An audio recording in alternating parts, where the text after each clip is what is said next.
I was not supposed to hear it. That is what makes it hurt the most. She did not say it to my face. She did not look me in the eyes and tell me to leave. She said it behind my back. In the kitchen. After dinner.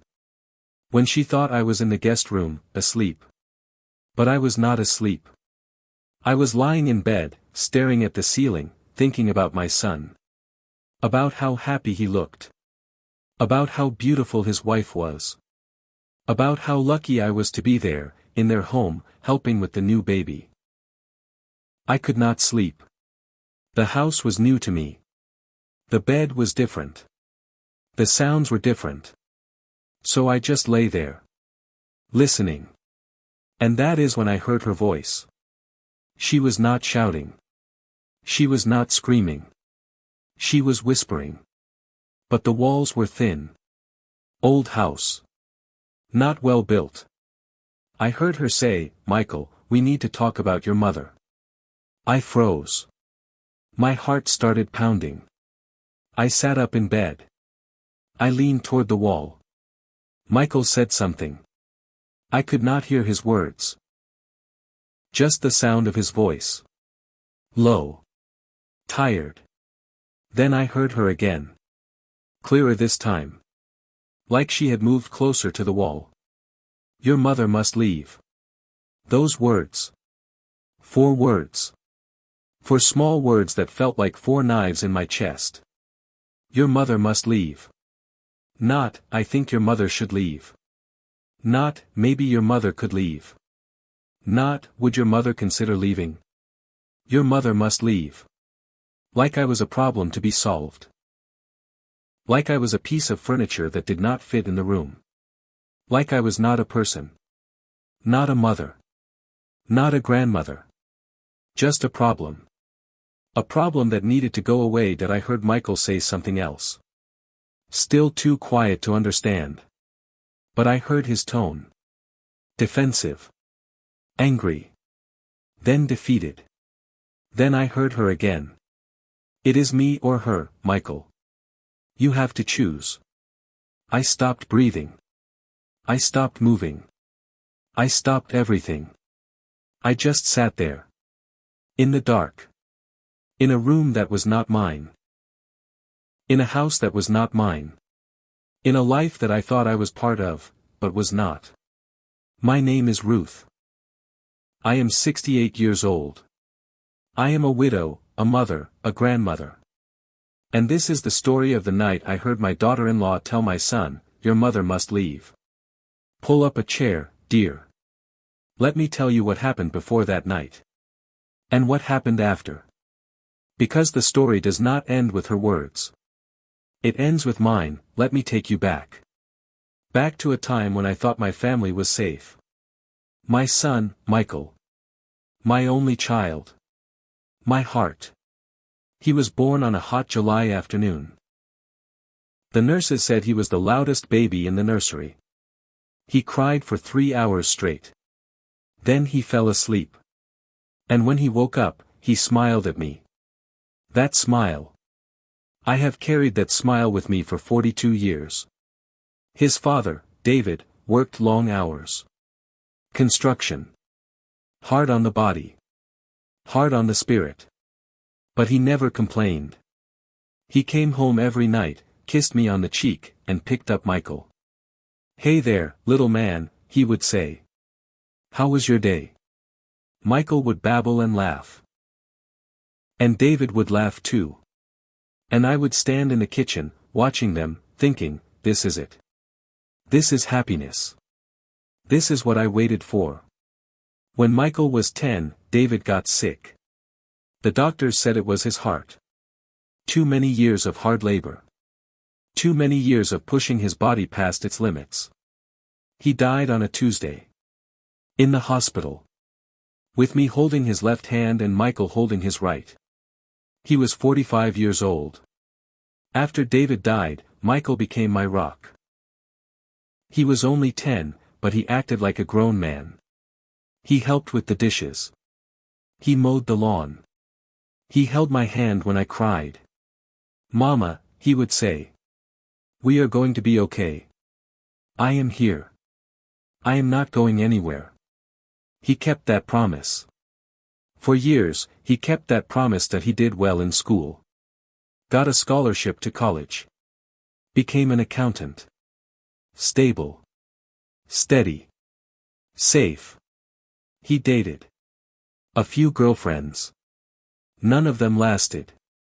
I would ask him, when are you going to settle down, Michael? He would say, when I find someone like you, Mama. Someone kind. Someone who will love me the way you loved Dad. I would laugh and tell him he was setting the bar too high. Then he met Vanessa.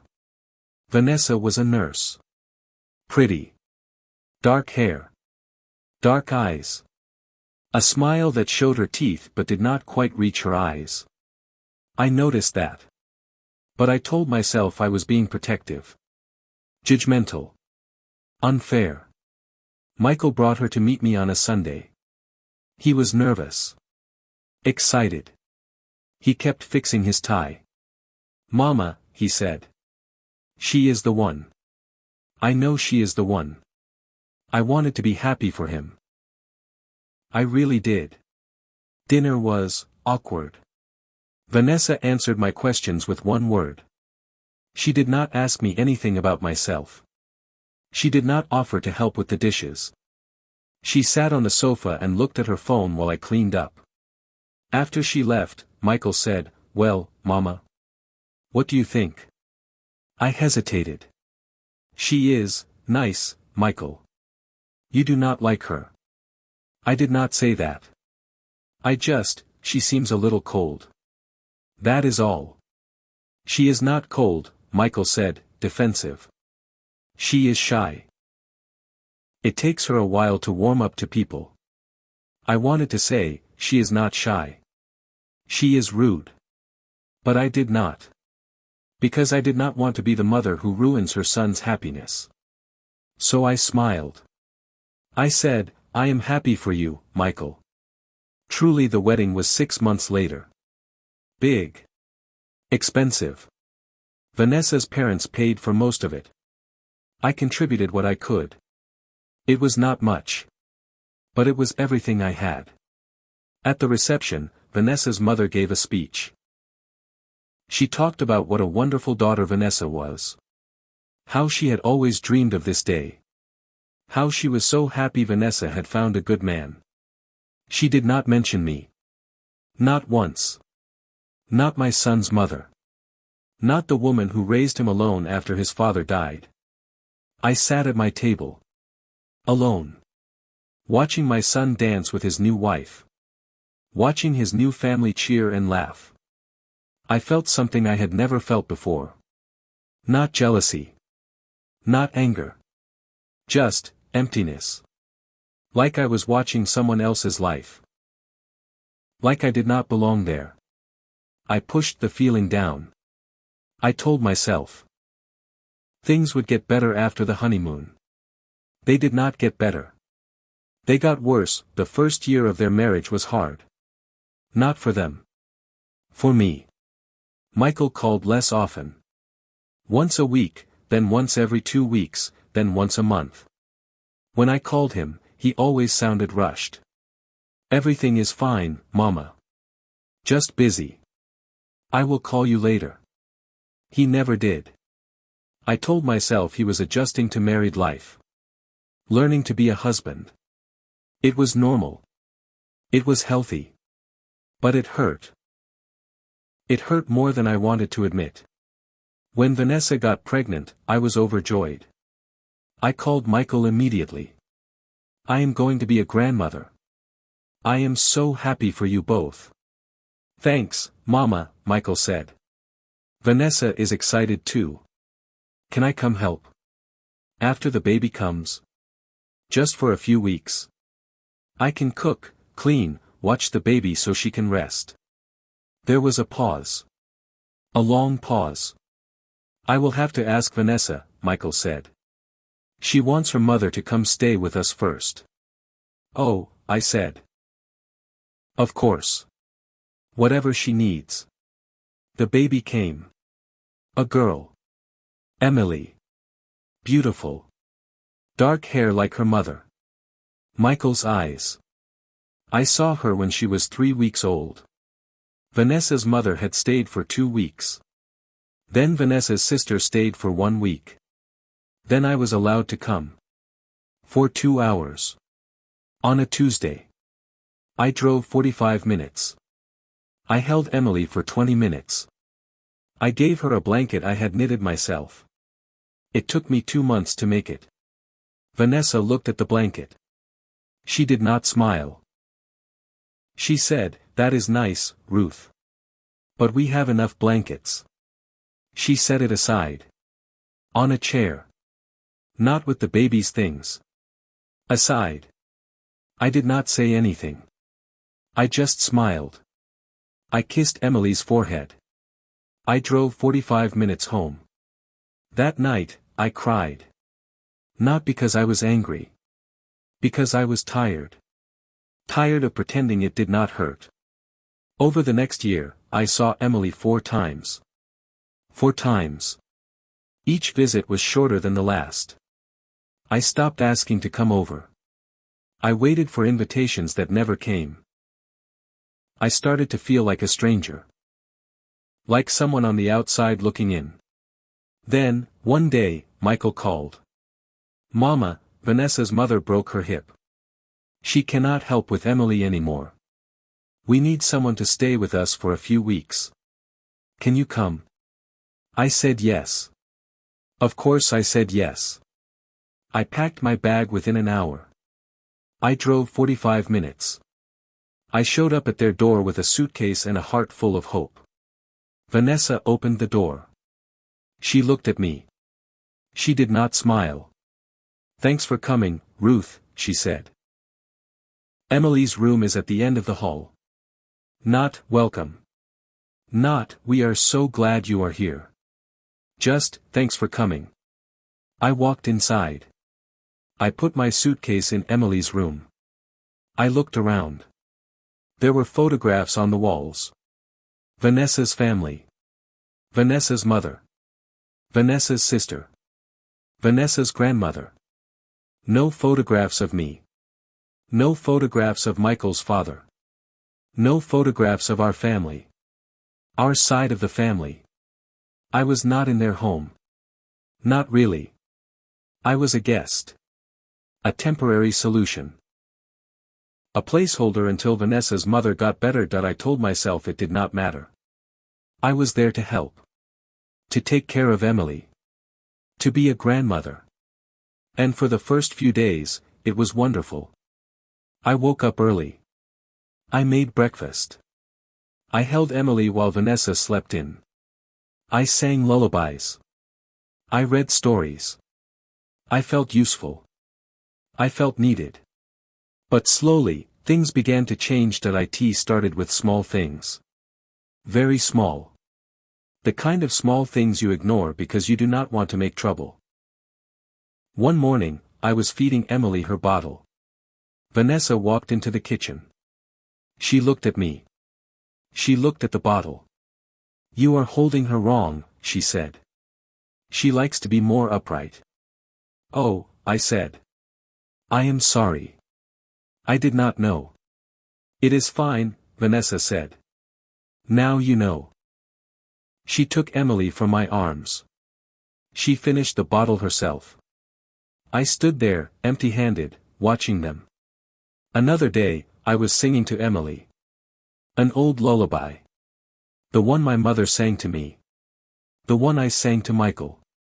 "You are my sunshine, my only sunshine." Vanessa came in. "We do not sing to her," she said. "We play classical music. It is better for brain development." I stopped singing. "Of course," I said. "Whatever you think is best." She turned on the classical music. She took Emily from my arms.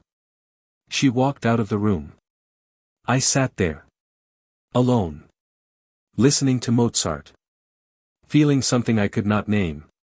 It was not anger. It was not sadness. It was something quieter. Something colder. It was the feeling of being slowly erased. I tried to talk to Michael about it.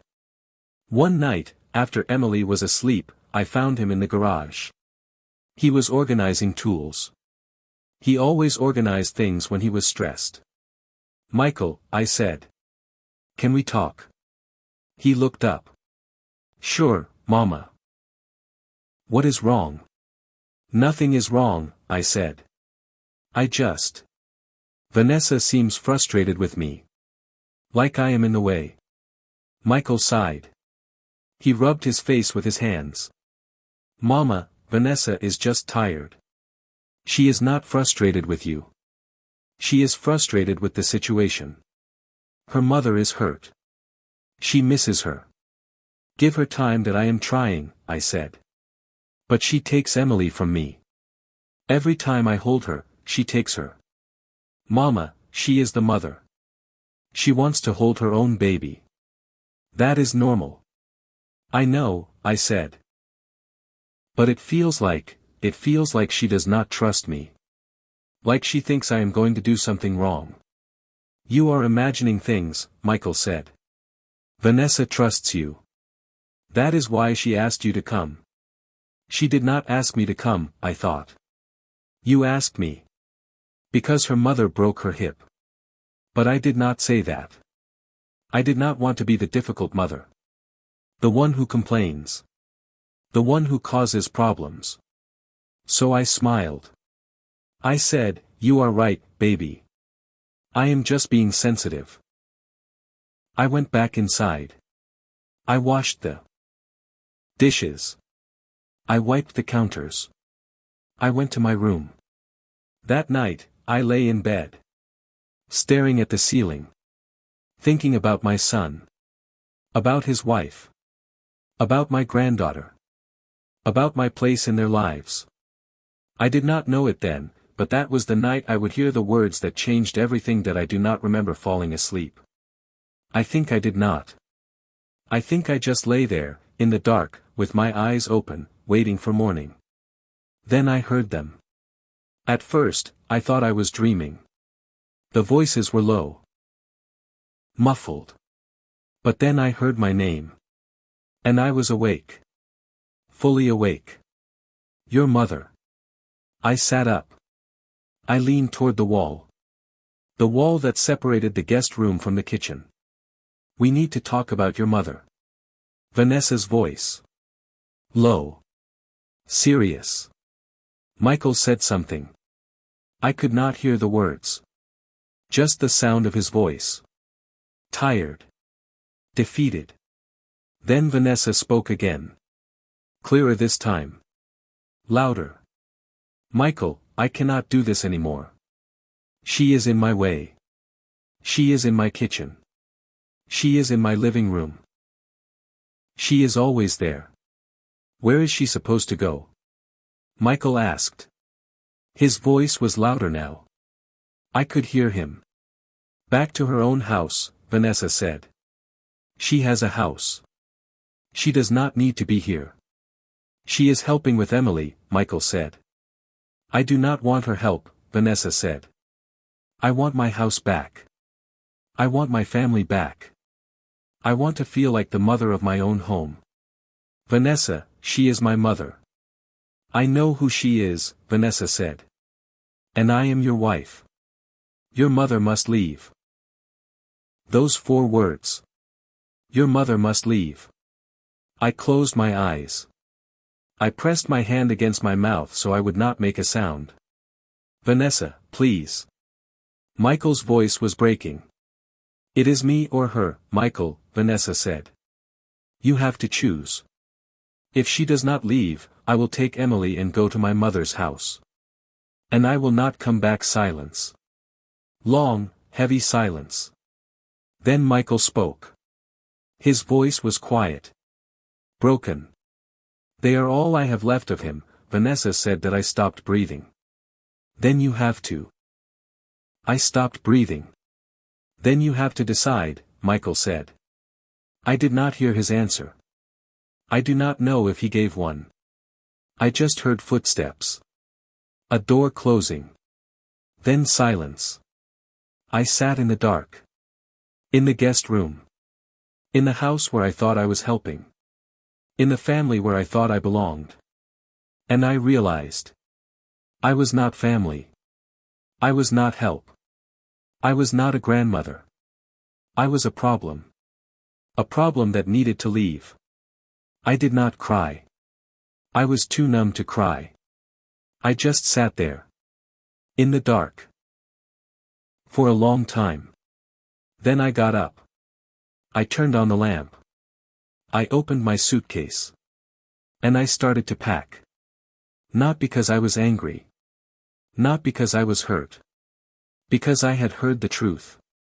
And the truth was, I was not wanted. I finished packing at 4 a.m. I wrote a note. A short one. Michael. I heard everything. I am not angry. I am not hurt. I am just tired. I am going home. I love you. I love Emily. I always will. Tell Vanessa she won. I am leaving. Mama. I left the note on the kitchen table. I walked out the front door. I got in my car. And I drove home. The sun was rising. The sky was pink and orange and beautiful. I did not see any of it. I just drove. 45 minutes.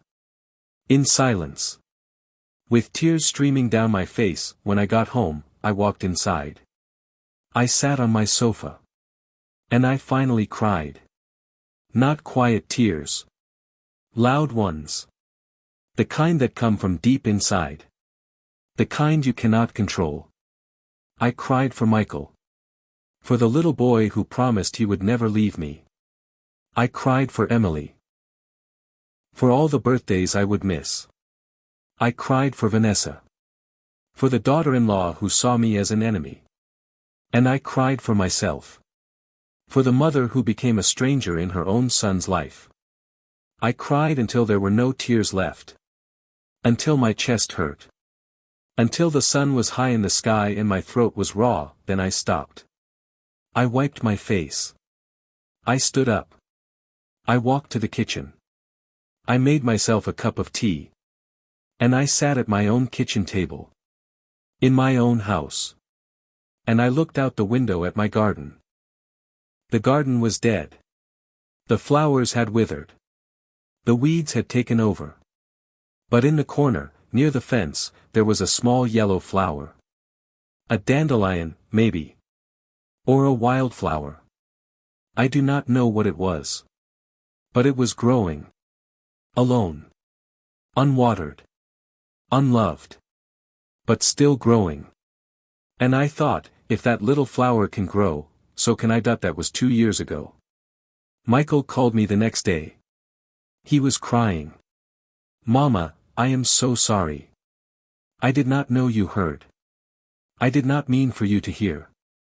I know, I said. But I did hear. And I cannot unhear it. Mama, please come back. We can work this out. No, Michael, I said. I cannot come back. Not because I do not love you. Because I love myself. And I cannot keep putting myself in a place where I am not wanted. She does not hate you, Mama. She is just. Michael, I said. I do not care why she said it. She said it. And you did not defend me. You did not say, she is my mother. She stays. You said nothing. I did not know what to say. Then we have nothing to talk about. I hung up. I did not cry. I had no tears left. Michael called again. And again. And again. I did not answer. He called my sister. He called my neighbor. He called my church. He wanted me to know he was sorry. I believed he was sorry. But sorry does not fix a broken heart. 6 months later, Michael showed up at my door. He was alone. No Vanessa. No Emily. Mama, he said. Can we talk?